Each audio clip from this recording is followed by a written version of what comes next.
Hello, I'm Severin Suzuki speaking for ECHO, the Environmental Children's Organization. We're a group of 12 and 13-year-olds trying to make a difference. Vanessa Seti, Morgan Geisler, Michelle Quigg, and me. We've raised all the money to come here ourselves, to come 5,000 miles to tell you adults you must change your ways. Coming up here today, I have no hidden agenda. I am fighting for my future. Losing my future is not like losing an election or a few points on the stock market. I am here to speak for all generations to come. I am here to speak on behalf of the starving children around the world whose cries go unheard. I am here to speak for the countless animals dying across this planet because they have nowhere left to go. I am afraid to go out in the sun now because of the holes in our ozone. I am afraid to breathe the air because I don't know what chemicals are in it. I used to go fishing in Vancouver, my home, with my dad, until just a few years ago we found the fish full of cancers. And now we hear of animals and plants going extinct, every day vanishing forever.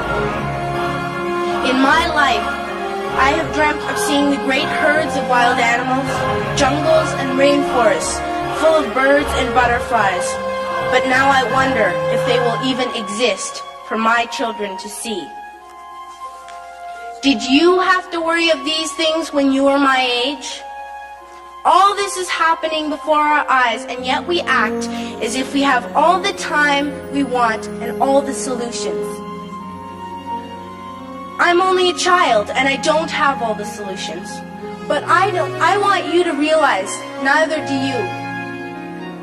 You don't know how to fix the holes in our ozone layer. You don't know how to bring the salmon back up in a dead stream.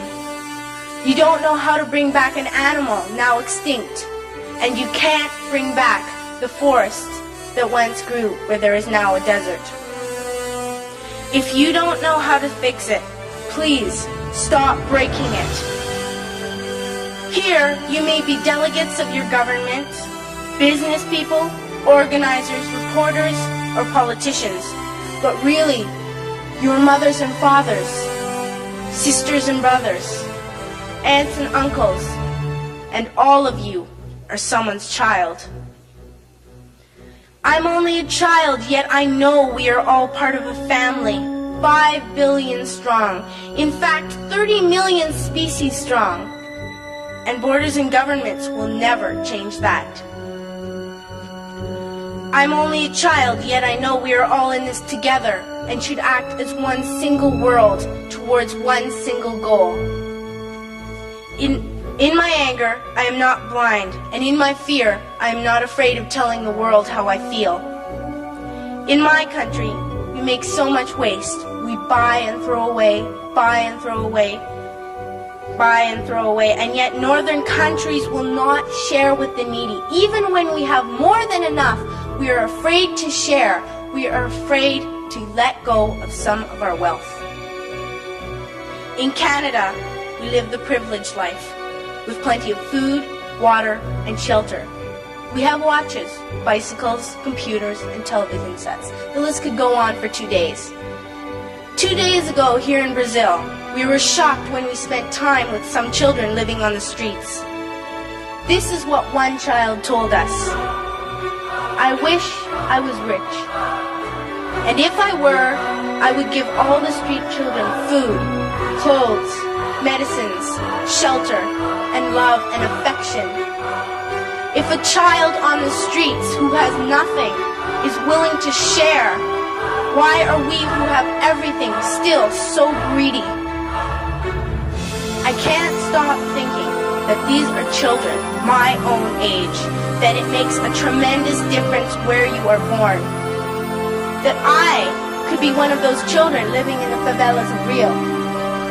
I could be a child starving in Somalia, or a victim of war in the Middle East, or a beggar in India. I am only a child, yet I know if all the money spent on war was spent on finding environmental answers, ending poverty, and finding treaties, what a wonderful place this earth would be. At school, even in kindergarten, you teach us how to behave in the world.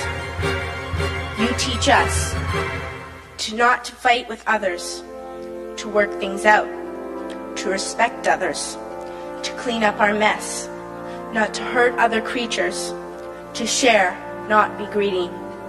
Then why do you go out and do the things you tell us not to do?